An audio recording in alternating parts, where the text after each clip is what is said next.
Before I lead you to my presentation, just a few words about me. I'm running a forest family farm in the northern part of Germany, about 1,000 hectares.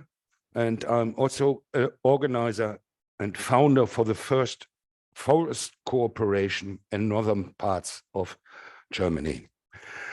That's to my position, and I'm here in, I represent on a voluntary basis the European Committee of the German Forestry Council, and that's how I will lead you right now through my presentation. I have 3 items. The first one is a brief overview about German's forest owner organization and forest-related interest groups, and the way how it works on national and on EU level. The second item is a short view about increasing EU forest policy in daily foresters' routine. And the second one needs a way about a positive thing, how it can work if everybody talks with each other and not about each other. So let's start with item 1, and please change the slide. On this slide, you can see an overview how the complex way on forestry networking is organized in Germany. On the left side, you can see that 48% of the forest ownership structure is private, 29% is in local states, 4% is on the state, and 19% is organized in municipal property. On the right side, if we see that, is the way that we have in Germany 13 different local states.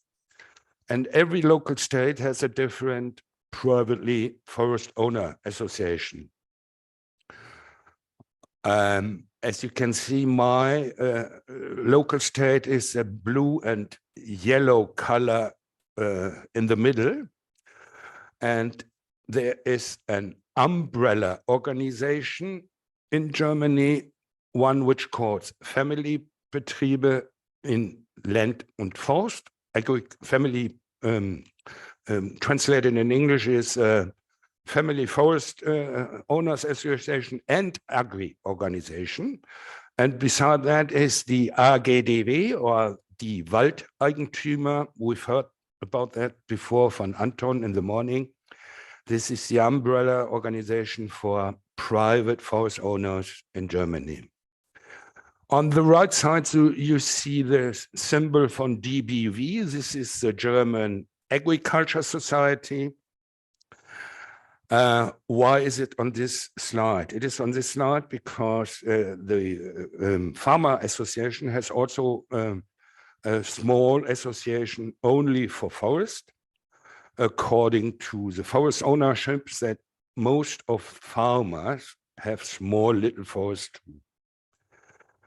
So as you know that we have forest ownership start from the size from 2 hectares or 1 hectare to 5,000 hectares. It's very complicated to organize that, and the overview inside Germany is this organization. If we go down, you can see the city and community-owned forests. They are organized special, and after that, the next interesting groups, a bit combined to the forestry issue, is the interest group on hunting. This is the German Hunter Association. On the top down is some organization integrated in forest groups. In these groups are private, state, community, and other organizations like Forum Natur or the German Forstverein, or the ANV is an organization only for natural forestry. The BDF is the organization from public forester servants, and the German Forestry Council on the right side is the top organization from all ownership areas. On the left side, you see the private connections, the private owned forest connections to Europe. This is one part, the ELO, the European Landowner Organization, combined with forests and agriculture and fishery and traditional old houses, a very good, huge group. And beside that, the CEP, we've heard from Anton in the morning about this organization. This is only private forest organization, the umbrella organization in Europe. And on the right side, the FASE, this is the European organization on hunting interest groups. Well, that's the overview. And now we come how they work together. Would you please switch to the next item? Item 2, you can see how it works together. So in the middle of the slide, you see the umbrella organizations for Europe, and on top the umbrella organization Family Betriebe and die Waldeigentümer, and right, only private organization. And on the down, you find the European Committee from the German Forestry Council, which has the closest exchange on member levels with all green arrow connected organizations.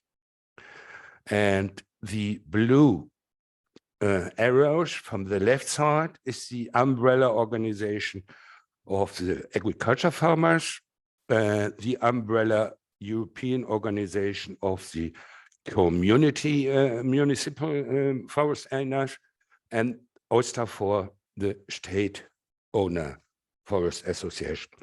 So these three are working together with the European Committee, and it is an ongoing mutual exchange.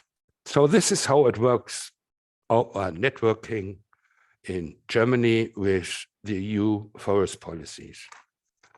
Why is it so? Well, as you should know, please change to the next slide.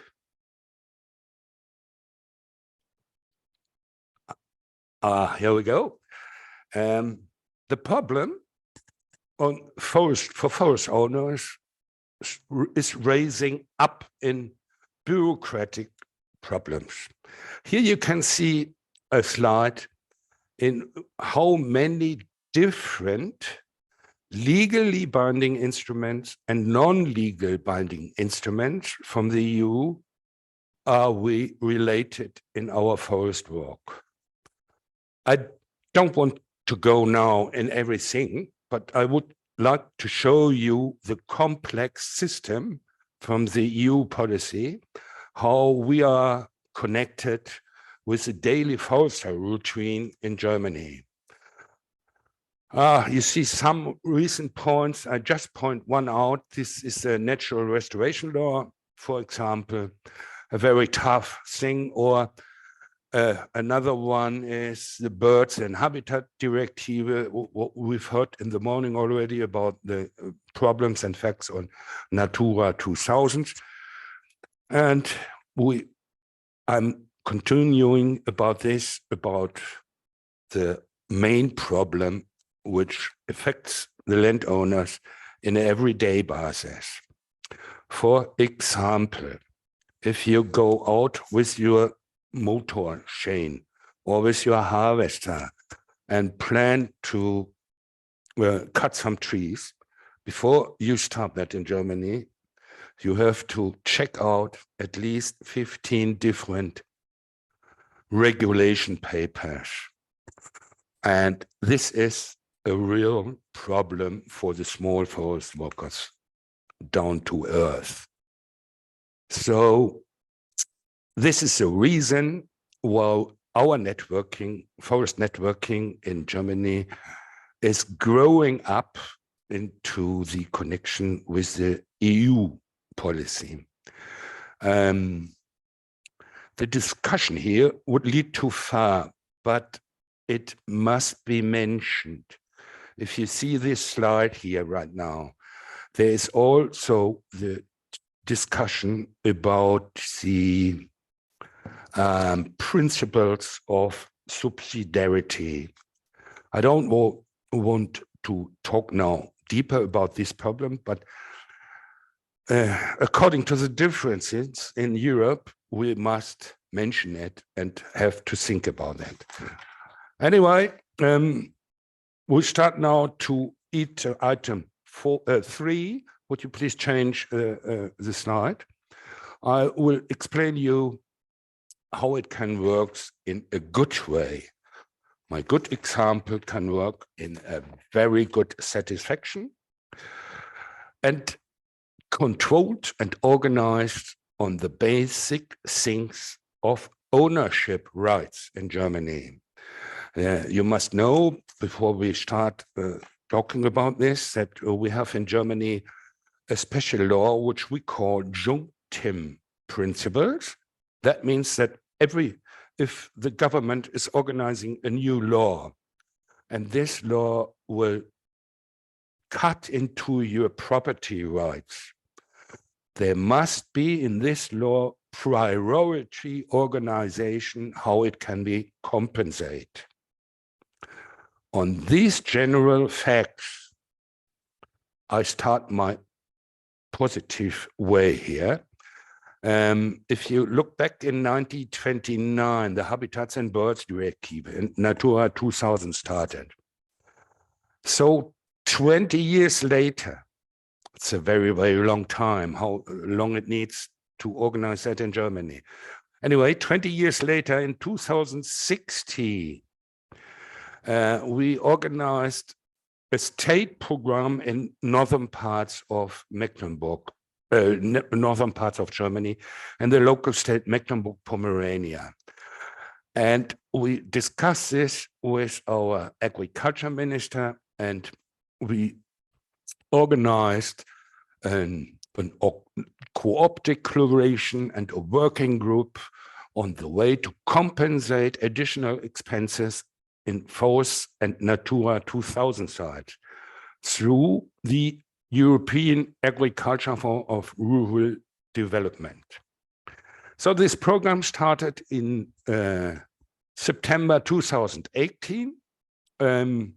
It was the finances came only from Brussels, no co-financing from the local state. Anyway, 20 million for, I think, 38,000 hectares in Natura 2000 forest areas in Mecklenburg-Pomerania. So this was the first thing that we can say, as you see, yes, we can. So the social and political willingness to pay something was available, and this was a very, very positive sign in Germany. So now, 2023 state program is negotiating again in the local area in Mecklenburg-Pomerania on extension for this program, because the original program runs out on 2025, and we are now working in an expert group and negotiate about the integration from forest in Vekos. It's an integrated management and control system originally organized by the EU. So this working group and expert group is still negotiating, and I can't talk about unlaid eggs, but I'm looking very positive in the future that it will run in a perfect way like in the past. Additionally, in 2023 is the integration of foresters into the new CAP strategic plans in Germany, formerly CAP Pillar 2. This is the way how the Forest Commissioner from the DG Agri told us already This is how we're looking forward to compensate some differences in the forest into the CAP program in Germany. This is still running. This is very new, but it's still organized, and I'm looking positive forward also in this area. Beside that is a national program in Germany, and this is called Climate Adapted Forest Management, including a minimum reward for ecosystem services. So this is very new. As I said, that socially and politically, the willingness to pay is available. There's also the willingness to pay for ecosystem services in the forestry management area. Okay, this is state organized. And now on the last thing is in 2023, an organization, a private organization, first carbon dioxide reduction certificate in German forests. This is a private organized organization, and they try to establish a new forest climate standard for certification on carbon dioxide removal. This is only for the free market. And I can tell you it works. It works not in a big way, but it works in a way for a decent substitution in the economy of forestry, sustainable forestry. Anyway, so you can see two different ways. One, how it can work on a private organization, and one, how it can work on state and national state organization. The last things, state and national, that we must be looking forward, because every program organized either from Brussels or either organized from Berlin or national, there's always the view about the money of the state money organization. So it can be that there's no money in this specific political organization right now for the forest there. Looking forward to organize more comparable things in the political way. It is open. Last but not least, we are looking forward to the European Green Deal announcements on 2019. Yeah, I made a big question mark on that. We think in Germany it is not very EU holistic and integrated. It is not a real bottom-up example, as I've shown it before for the special positive thing in Mecklenburg-Pomerania, but I'm pretty much hopeful and looking forward that it would go in a positive way.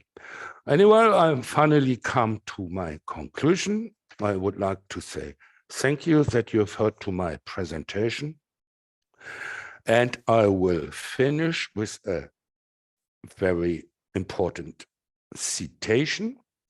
And I think diversity and ownership and autonomy in management are the best prerequisites for the preservation and biological diversity, including climate protection.